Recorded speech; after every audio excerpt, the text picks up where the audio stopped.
Hello and welcome back to Bloodborne Part 13, the unluckiest part of all, except for the fine people who we will be rescuing in this part. We're on a rescue mission. Which is why you decided to kill yourself with a long drop. Oh, Why did that's you not get? Why did you not die there? because it was a ladder, of course. Oh, you were sliding. You The fact that we couldn't see the ladder because your character model was in the way made it look like you were just falling. Oh, if I was falling, I would have just fell. Gravity is one of the great ones, as they might say in this universe. They are the gods. They rule life and death. I don't think gravity specifically rules death unless you're in Final Fantasy VIII, in which case the gravity element of some of Diabolos is quite literally the second most powerful guardian force in the entire game. And I bet it fucks with you in all kinds of ways you've never been prepared to have to deal with. Almost. Yes. Because you can fight Diabolos at any point after you get the magic lamp, you get to choose how hard a fight Diabolos actually is. If you fight him really early on, he can be a bit difficult. But if you manage to score a particular draw spell from, I think it's the XTM, you can get blind. No, the XTM's got protect, and that's usually it's got protect, Yeah. thunder, and cure. I don't know where you get blind at that point in the game, to be perfectly honest. But if you have blind, you can make it so that Diabolos can't actually kill you, and from there, it's just a simple matter of getting all of the cure or demi spells that you want off of him. Nice. Bastard actually has Demi relatively early on, like during the level 11 to 21 split. He's got Demi. Well, how many times do you fight this creature? You only fight Diabolos once because he's an optional boss. Ah. But the way that the draw system works in FF8 means that you can get 300 Demis from him if you manage to blind him first and have someone on dedicated heal duties. Adjusting rewards based on the manner by which the enemy was executed. Son of a bitch. Well, it's not really adjusting on how you kill him, although it's adjusting how you fight him. Because as an optional boss, Diabolos doesn't actually give you any experience when you kill him, because very few bosses actually do in FF8. The whole experience system in FF8 is designed around the fact that for the benefit of player choice, you have the ability to never actually level up in the entire game. It's difficult as all hell, but it is definitely doable. Oh, it wouldn't be the And first time. Yeah. So you can go through the entire game with Squall as your highest level character at level 8, or is it Irvine at 13? I think it's Irvine. I think it's Irvine at 13. And if you choose to do that, you'll never actually get access to a lot of the more powerful spells without doing spell refinements. But the game is so much easier and so much easier to break if you stay at a low enough level that it's usually worth it. Yeah, just control your level, just like in Oblivion. Don't level up, and the mountain lions will never appear. Whereas in FF8, the big enemies will still actually appear. They'll just be significantly easier to take down. I mean, except Malboro. Malboro is always a bitch to take down because of bad breath. Horrible. How Yeah. do you spell Marlboro? Malboro. Marlboro. Yeah. Gotcha.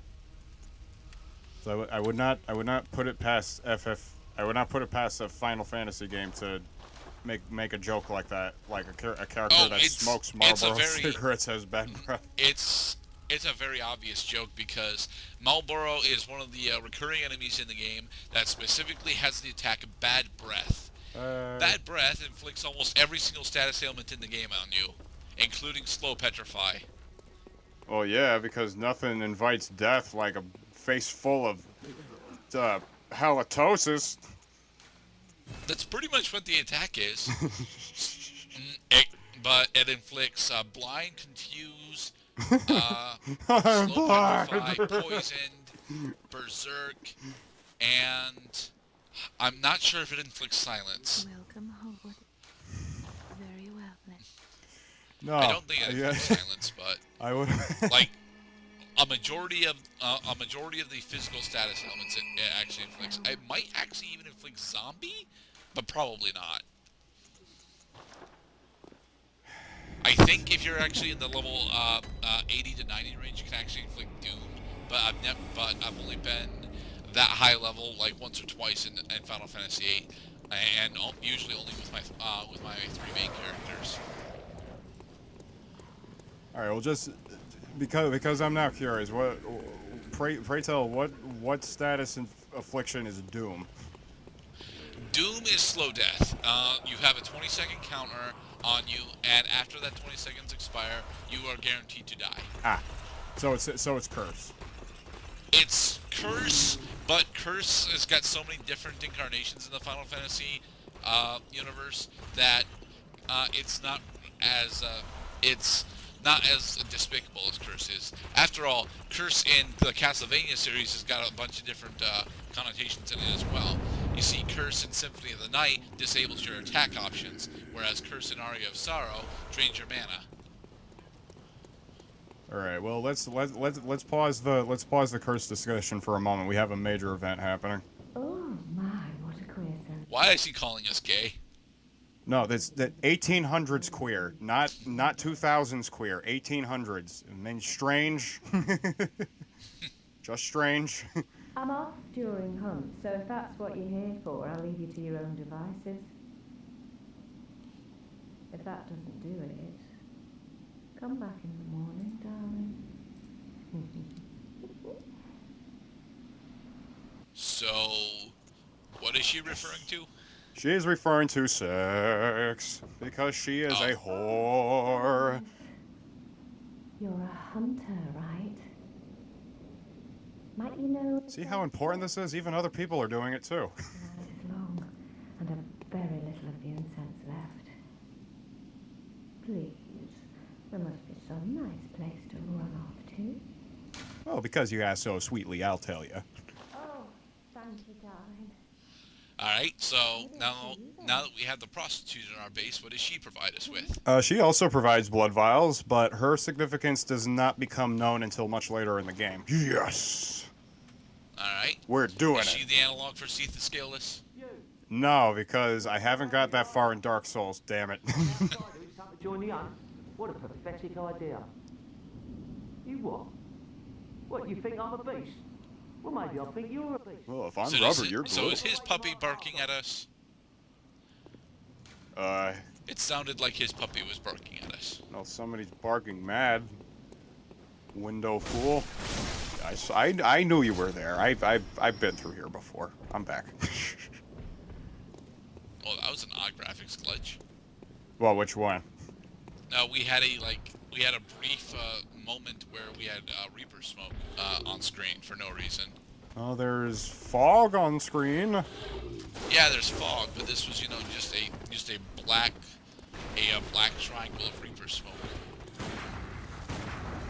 Maybe we finally saw the object that emits the fog.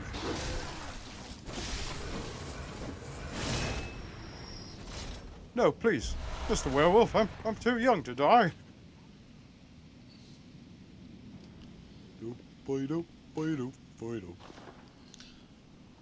So is this the carpenter from The Walrus and the Carpenter? How did you miss twice? I don't know, actually. He's right the hell in front of me. There's no reach around. No loafing on the job. Haunter garb. Surgical equipment.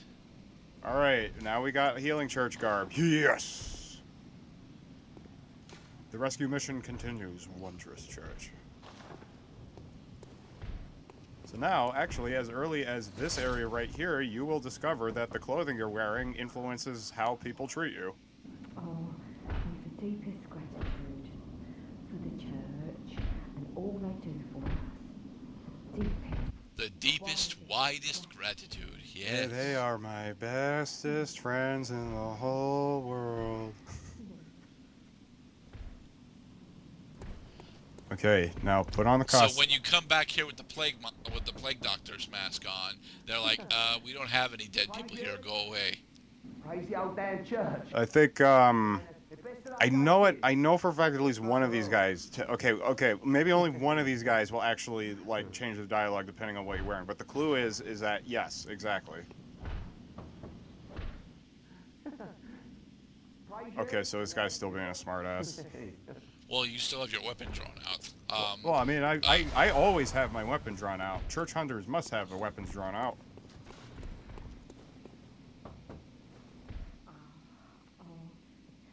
God damn it. Okay, how about you? How about you, kind sir? What are your thoughts and opinions on the? Oh, What, you think this is funny? Well, I certainly don't, so be gone with you. so there, he changed his dialogue. That was only because it was the second time you talked to him. That wasn't because of the outfit. No, well, I mean, that was the second time I talked to those other two people too, and their dialogue was exactly the same. Yeah. There is event-related dialogue and there is non-event related dialogue. We just went through a lot of non-event related dialogue.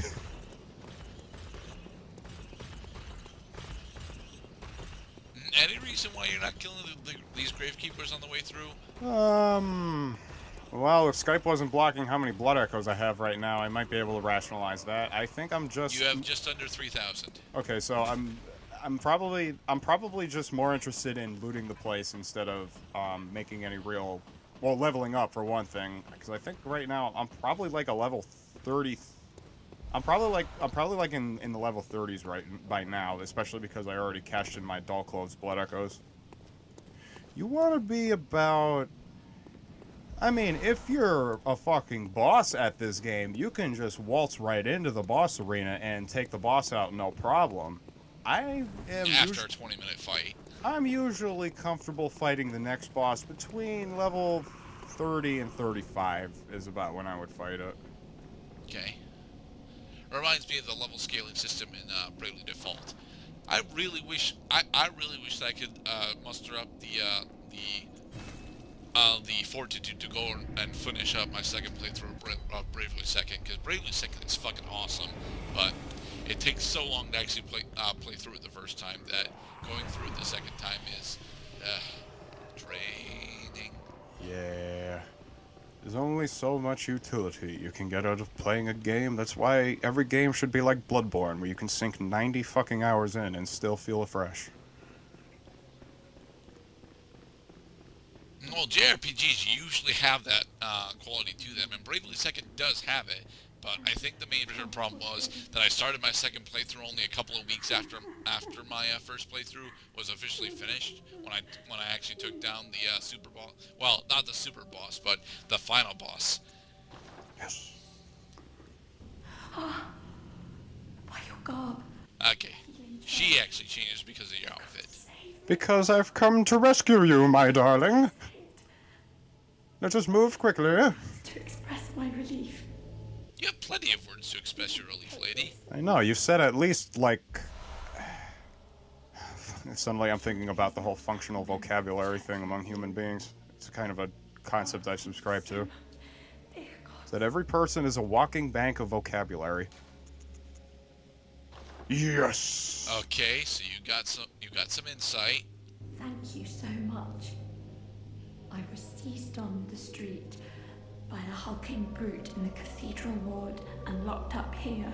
I think I know which brute attacked her. It's probably the one that's right outside the cathedral ward. It's the one right outside Erden Chapel. That's the same one that grabbed me! So, the hunt is on tonight. Then the streets are perilous, and every door will be shut tight. Perhaps it isn't my place to ask, but do you know someone? Okay, why did we have to talk to her 4 times to get this rescue option? Thank you so That is a good question. I guess because they decided that it's an insufficient reward for her to just give me insight. Which is nice. Insight is always nice. You wanna have lots of man's knowledge on you, especially if you lose it to brain suckers. In the next part, though, we are going to look forward to Even more nonsense Getting having to stuck do with behind getting. a goddamn lantern. I'm stuck. I'm stuck. Help. I don't want to reload the game. Oh, thank you, God.